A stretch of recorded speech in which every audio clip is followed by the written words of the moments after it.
जय श्री राम जी का आशीर्वाद हम सब पर बना रहे और हम इसी तरह अपने प्रभु श्री राम जी के चरित्र को पढ़ते रहें। तो पढ़ने से पहले अपने गुरुदेव के चरणों में नमन करते हैं। भगवान शिव, माता पार्वती और श्री राम जी और सीता माता के चरणों में नमन करते हैं। हनुमान जी से प्रार्थना करते हैं कि वो पढ़ने में हमें शक्ति प्रदान करें और पढ़ने में कोई गलती हो तो हमें क्षमा करें।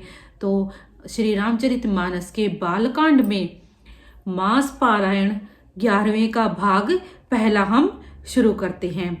तो ओम श्री गणेशाय नमः।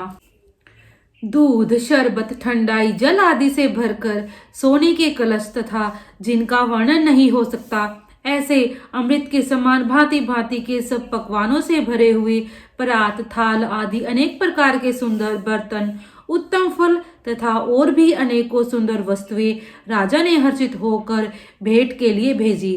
गहने, कपड़े, नाना प्रकार की मूल्यवान मणियां, पक्षी, पशु, घोड़े, हाथी और बहुत तरह की सवारियां तथा बहुत प्रकार के सुगंधित एवं सुहावने मंगल द्रव्य और सगुन के पदार्थ राजा ने भेजे। दही, चिवड़ा और अगणित उपहार की चीजें कावरों में भर भर कर कहार चले।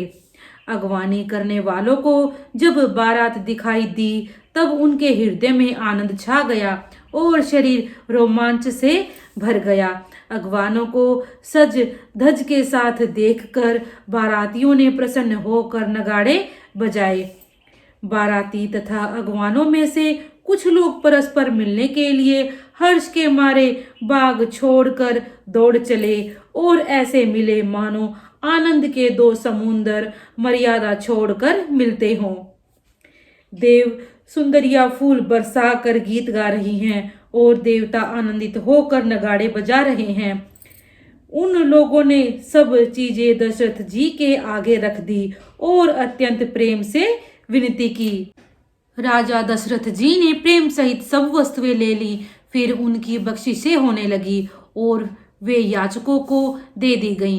फिर पूजा, आदर, सत्कार और बड़ाई करके अगवान लोग उनको जनवासे की ओर लिवा ले चले। विलक्षण स्त्रियों के पावड़े पड़ रहे हैं जिन्हें देखकर कुबेर भी अपने धन का अभिमान छोड़ देते हैं। बड़ा सुंदर जनवासा दिया गया जहां सबको सब प्रकार का सुविधा था। सीता जी ने बारात जनकपुर में आई जानकर अपनी कुछ महिमा प्रकट करके दिखलाई। हृदय में स्मरण कर सब सिद्धियों को बुलाया और उन्हें राजा दशरथ जी की मेहमानी करने के लिए भेजा। सीता जी की आज्ञा सुनकर सब सिद्धियां जहां जनवासा था वहां सारी संपदा, सुख और इंद्रपुरी के भोग विलास को लिए हुए गईं। बारातियों ने अपने अपने ठहरने के स्थान देखे तो वहां देवताओं के सब सुखों को सब प्रकार से सुलभ पाया। इस ऐश्वर्य का कुछ भी भेद कोई जान न सका। सब जनक जी की बड़ाई कर रहे हैं। श्री रघुनाथ जी यह सब सीता जी की महिमा जानकर और उनका प्रेम पहचान कर हृदय में हर्षित हुए।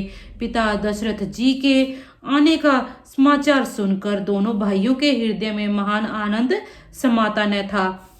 संकोचवश वे गुरु विश्वामित्र जी से कह नहीं सकते थे, परंतु मन में पिताजी के दर्शनों की लालसा थी। विश्वामित्र जी ने उनकी बड़ी नम्रता देखी तो उनके हृदय में बहुत संतोष उत्पन्न हुआ। प्रसन्न होकर उन्होंने दोनों भाइयों को हृदय से लगा लिया। उनका शरीर पुलकित हो गया और नेत्रों में जल भर आया। वे उस जनवासे को चले जहां दशरथ जी थे, मानो सरोवर प्यासे की ओर लक्ष्य करके चला हो। जब राजा दशरथ जी ने पुत्रों सहित मुनि को आते देखा तब वे हर्षित होकर उठे और सुख के समुद्र में थाहसी लेते हुए चले। पृथ्वीपति दशरथ जी ने मुनि की चरण धूलि को बारंबार सिर पर चढ़ाकर उनको दंडवत प्रणाम किया। विश्वामित्र जी ने राजा को उठाकर हृदय से लगा लिया और आशीर्वाद देकर कुशल पूछी। फिर दोनों भाइयों को दंडवत प्रणाम करते देखकर राजा के हृदय में सुख समाया नहीं। पुत्रों को उठाकर हृदय से लगाकर उन्होंने अपने वियोग जनित दुख को मिटाया, मानो मृतक शरीर को प्राण मिल गए हों। फिर उन्होंने वशिष्ठ जी के चरणों में सिर नवाया। मुनि श्रेष्ठ ने प्रेम के आनंद में उन्हें हृदय से लगा लिया। दोनों भाइयों ने सब ब्राह्मणों की वंदना की और मन भाए आशीर्वाद पाए।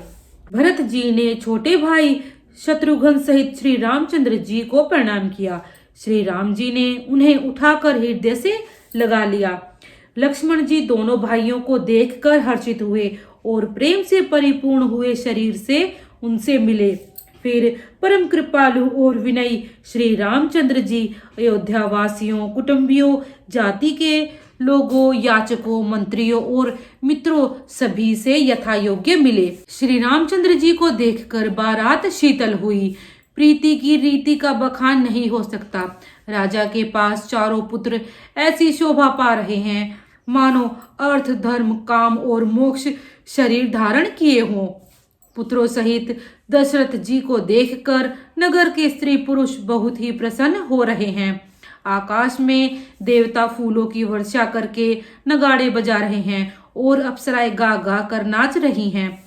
अगवानी में आए हुए शतानंद जी, अन्य ब्राह्मण, मंत्रीगण, मागध, सूत, विद्वान और भाटों ने बारात सहित राजा दशरथ जी का आदर सत्कार किया।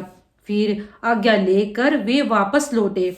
बारात लग्न के दिन से पहले आ गई। इससे जनकपुर में अधिक आनंद छा रहा है। सब लोग ब्रह्मानंद प्राप्त कर रहे हैं और विधाता से मनाकर कहते हैं कि दिन रात बढ़ जाए, अर्थात बड़े हो जाएं। श्री रामचंद्र जी और सीता जी सुंदरता की सीमा है और दोनों राजा पुण्य की सीमा है। जहां तहां जनकपुर वासी स्त्री पुरुषों के समूह इकट्ठे होकर यही कह रहे हैं। जनक जी के सुकृत की मूर्ति जानकी जी हैं और दशरथ जी के सुकृत देह धारण किए हुए श्री राम जी हैं।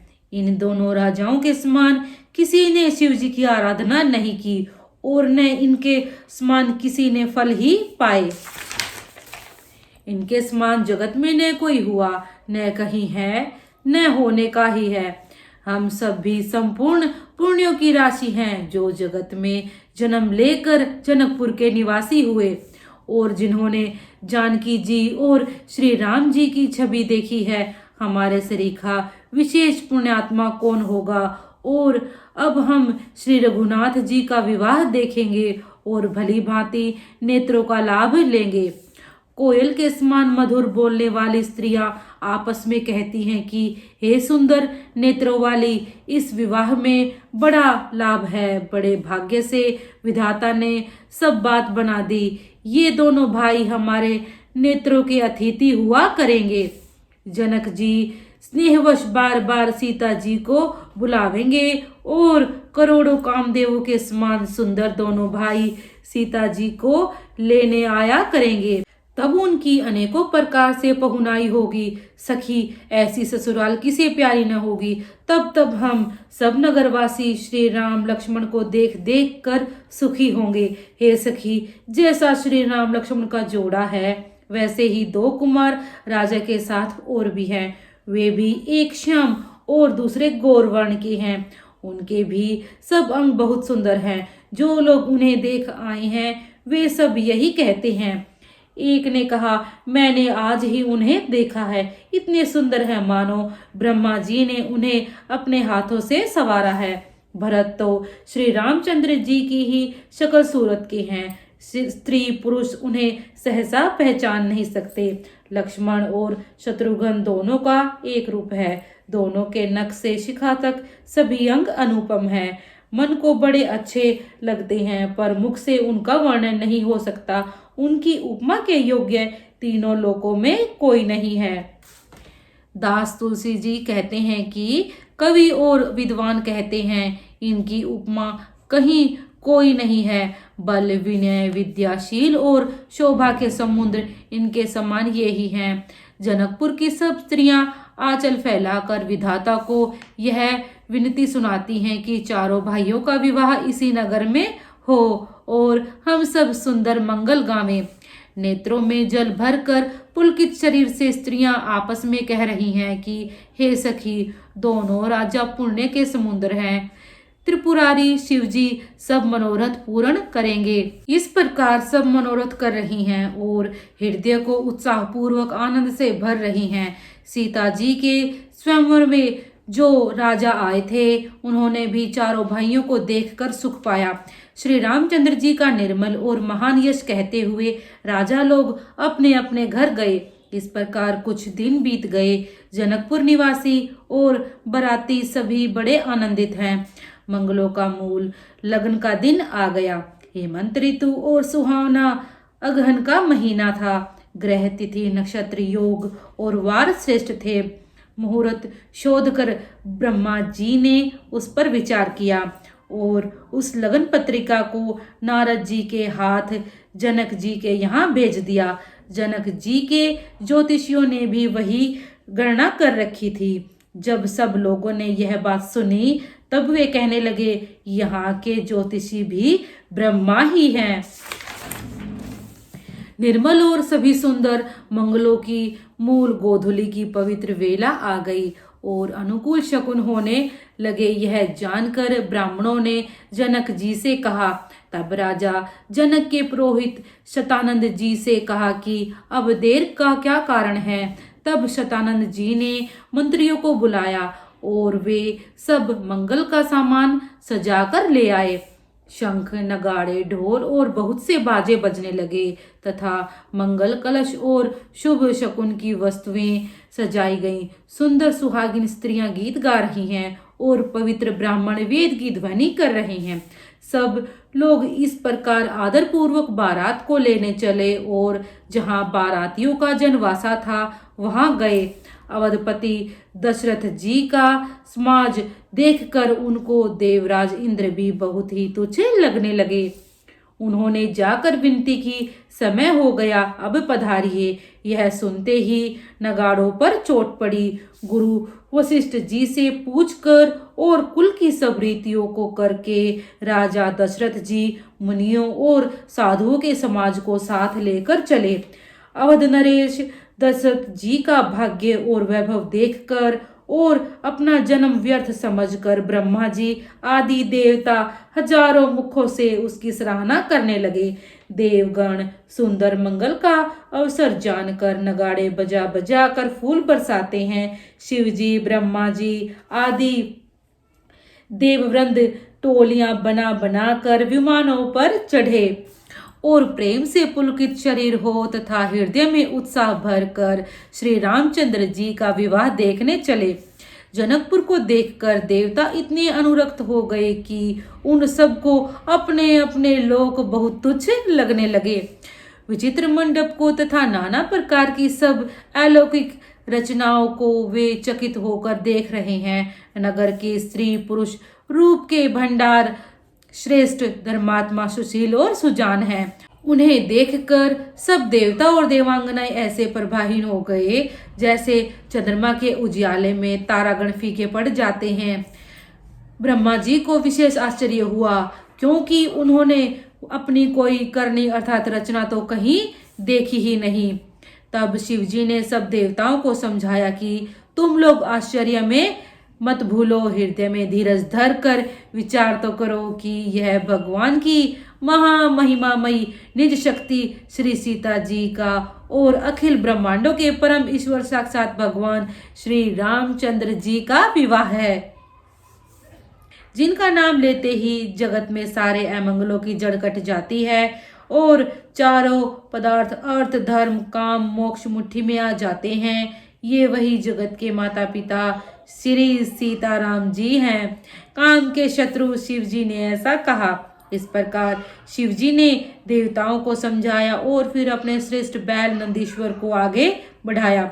देवताओं ने देखा कि दशरथ जी मन में बड़े प्रसन्न और शरीर से पुलकित हुए चले जा रहे हैं। उनके साथ परम हर्षयुक्त साधुओं और ब्राह्मणों की मंडली ऐसी शोभा दे रही है मानो समस्त सुख शरीर धारण करके उनकी सेवा कर रहे हों। चारों सुंदर पुत्र साथ में ऐसे शोभित हैं मानो संपूर्ण मोक्ष शरीर धारण किए हों। मरकत मणि और सुवर्ण के रंग की सुंदर जोड़ियों को देखकर देवताओं को कम प्रीति नहीं हुई, अर्थात बहुत ही प्रीति हुई। फिर श्री रामचंद्र जी को देखकर वे हृदय में अत्यंत हर्षित हुए और राजा की सराहना करके उन्होंने फूल बरसाए। नख से शिखा तक श्री रामचंद्र जी के सुंदर रूप को बार बार देखते हुए पार्वती जी सहित श्री शिव जी का शरीर पुलकित हो गया और उनके नेत्र प्रेमाश्रुओं से भर गए। राम जी का मोर के कंठ की सी कांति वाला श्याम शरीर है, बिजली का अत्यंत निरादर करने वाले प्रकाश में सुंदर पीत रंग के वस्त्र हैं। सब मंगल रूप और सब प्रकार के सुंदर भांति भांति के विवाह के आभूषण शरीर पर सजाए हुए हैं। उनका सुंदर मुख शरद पूर्णिमा के निर्मल चंद्रमा के समान और मनोहर नेत्र नवीन कमल को लजाने वाले हैं। सारी सुंदरता अलौकिक है, अर्थात मायामयी बनी है, वह कहीं नहीं जा सकती, मन ही मन बहुत प्रिय लगती है। साथ में मनोहर भाई शोभित हैं जो चंचल घोड़ों को नचाते हुए चले जा रहे हैं। राजकुमार श्रेष्ठ घोड़ों को दिखला रहे हैं और वंश की प्रशंसा करने वाले विरुदावली सुना रहे हैं।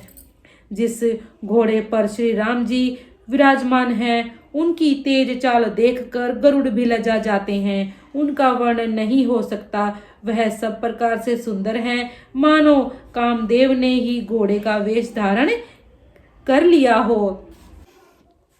मानो श्री रामचंद्र जी के लिए कामदेव घोड़े का वेश बनाकर अत्यंत शोभित हो रहा है। वह अपनी अवस्था, बल, रूप, गुण और चाल से समस्त लोगों को मोहित कर रहा है। सुंदर मोती मणि और माणिक्य लगी हुई जड़ाऊ तीन ज्योति से जगमगा रहा है।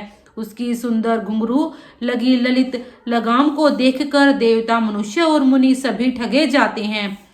प्रभु की इच्छा में अपने मन को लीन किए चलता हुआ वह घोड़ा बड़ी शोभा पा रहा है, मानो तारागण तथा बिजली से अलंकृत मेघ सुंदर मोर को नचा रहा हो। जिस श्रेष्ठ घोड़े पर श्री रामचंद्र जी सवार हैं, उसका वर्णन सरस्वती जी भी नहीं कर सकती। शंकर जी श्री रामचंद्र जी के रूप में ऐसे अनुरक्त हुए कि उन्हें अपने 15 नेत्र इस समय बहुत ही प्यारे लगने लगे।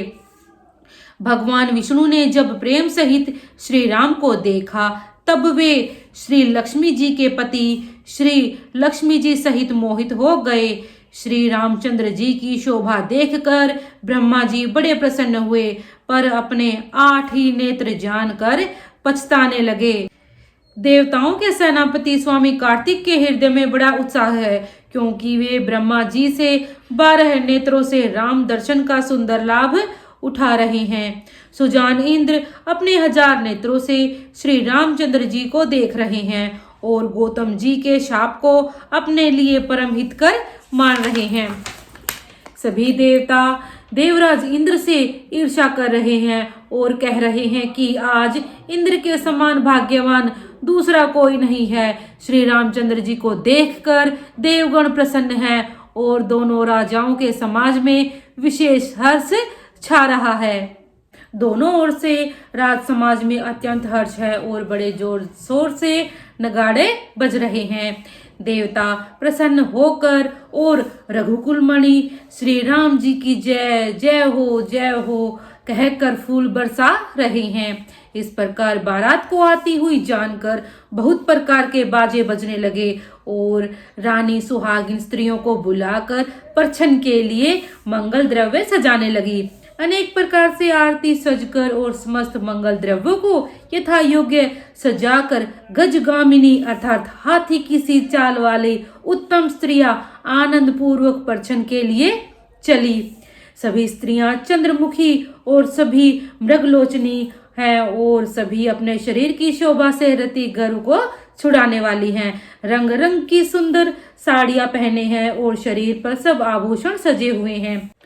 समस्त अंगों को सुंदर मंगल पदार्थों से सजाए हुए वे कोयल को भी लजाती हुई मधुर स्वर से गान कर रही हैं। कंगन, करधनी और नुपुर बज रहे हैं। स्त्रियों की चाल देखकर कामदेव के हाथी भी लजा जाते हैं। अनेक प्रकार के बाजे बज रहे हैं। आकाश और नगर दोनों स्थानों में सुंदर मंगलाचार हो रहे हैं। शची अर्थात इंद्राणी, सरस्वती, लक्ष्मी और पार्वती जो स्वभाव से ही पवित्र और सयानी देवांगनाएं थी, वे सब कपट से सुंदर स्त्री का वेश बनाकर रनिवास में जा मिली और मनोहर वाणी से मंगल गान करने लगी। सब कोई हर्ष के विशेष वश थे, अतः किसी ने उन्हें पहचाना नहीं।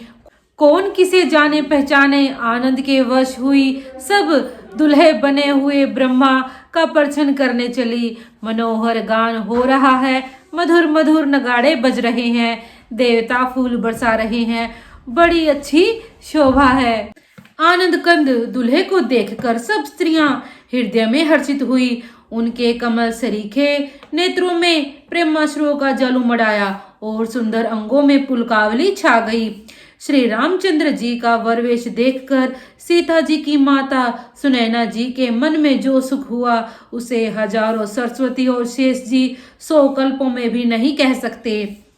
मंगल अवसर जानकर नेत्रों के जल को रोके हुए रानी प्रसन्न मन से प्रसन्न कर रही है। वेदों में कहे हुए तथा कुलाचार के अनुसार सभी व्यवहार रानी ने भली भांति किए। पंच शब्द तंत्री, ताल, झांझ, नगारा और तुरही, इन 5 प्रकार के बाजों के शब्द पंचध्वनि, वेद ध्वनि, वंदी ध्वनि, जय ध्वनि, शंख ध्वनि और हुलहु ध्वनि और मंगलगान हो रहे हैं।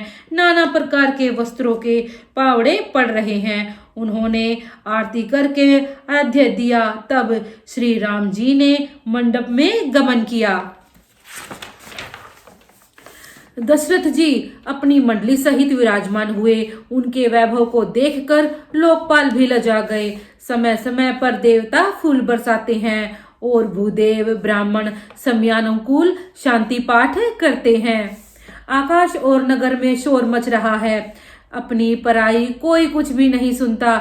इस प्रकार श्री रामचंद्र जी मंडप में आए और अर्घ्य देकर आसन पर बैठाए गए। आसन पर बैठाकर आरती करके दूल्हे को देखकर स्त्रियां सुख पा रही हैं। वे ढेर के ढेर मणि, वस्त्र और गहने निछावर करके मंगल गा रही हैं। ब्रह्मा आदि श्रेष्ठ देवता ब्राह्मण का वेश बनाकर कौतुक देख रहे हैं। वे रघुकुल रूपी कमल के प्रफुल्लित करने वाले सूर्य श्री रामचंद्र जी की छवि देखकर अपना जीवन सफल जान रहे हैं। नाई, बारी, भाट और नट श्री रामचंद्र जी की निछावर पाकर आनंदित हो सिर नवाकर आशीष देते हैं। उनके हृदय में हर्ष समाता नहीं है। वैदिक और लौकिक सब रीतियां करके जनक जी और दशरथ जी बड़े प्रेम से मिले। दोनों महाराज मिलते हुए बड़े ही शोभित हुए। कवि उनके लिए उपमा खोज खोज कर लजा गए। जब कहीं भी उपमा नहीं मिली तब हृदय में हार मानकर उन्होंने मन में यही उपमा निश्चित की कि इनके समान ये ही हैं। समधियों का मिलाप या परस्पर संबंध देखकर देवता अनुरक्त हो गए और फूल बरसाकर उनका यश गाने लगे। वे कहने लगे, जब से ब्रह्मा जी ने जगत को उत्पन्न किया है तब से हमने बहुत विवाह देखे सुने, परंतु सब प्रकार से समान साज समाज और बराबरी के समधी तो आज ही देखे। देवताओं की सुंदर सत्यवाणी सुनकर दोनों ओर अलौकिक प्रीति छा गई। सुंदर पावड़े और अर्घ्य देते हुए जनक जी दशरथ जी को आदर पूर्वक मंडप में ले आए। मंडप को देखकर उसकी विचित्र रचना और सुंदरता से मुनियों के मन भी हरे गए, अर्थात मोहित हो गए। सुजान जनक जी ने अपने हाथों से ला ला कर सबके लिए सिंहासन रखे। उन्होंने अपने कुल के इष्ट देवता के समान वशिष्ठ जी की पूजा की और विनय करके आशीर्वाद प्राप्त किया। विश्वामित्र जी की पूजा करते समय की परम प्रीति की रीति तो कहते ही नहीं बनती। राजा ने वामदेव आदि ऋषियों की प्रसन्न मन से पूजा की, सभी को दिव्य आसन दिए और सबसे आशीर्वाद प्राप्त किया। फिर उन्होंने कौशलाधीश राजा दशरथ जी की पूजा उन्हें महादेव जी के समान जानकर की कोई दूसरा भाव न था। उनके संबंध से अपने भाग्य और वैभव के विस्तार की सराहना करके हाथ जोड़कर विनती और बड़ाई की। राजा जनक जी ने सब बारातियों का समधी दशरथ जी के समान ही सब प्रकार से आदर पूर्वक पूजन किया और सब किसी को उचित आसन दिए। मैं एक मुख से उस उत्साह का क्या वर्णन करूं। आज हम 11वां मास पारायण यहीं तक पढ़ेंगे। आपको वीडियो कैसी लगी कृपया कमेंट बॉक्स में जरूर बताइए। वीडियो को लाइक कीजिए, शेयर कीजिए। अगर आप चैनल पे नए हैं तो चैनल को सब्सक्राइब कीजिए। जय श्री राम।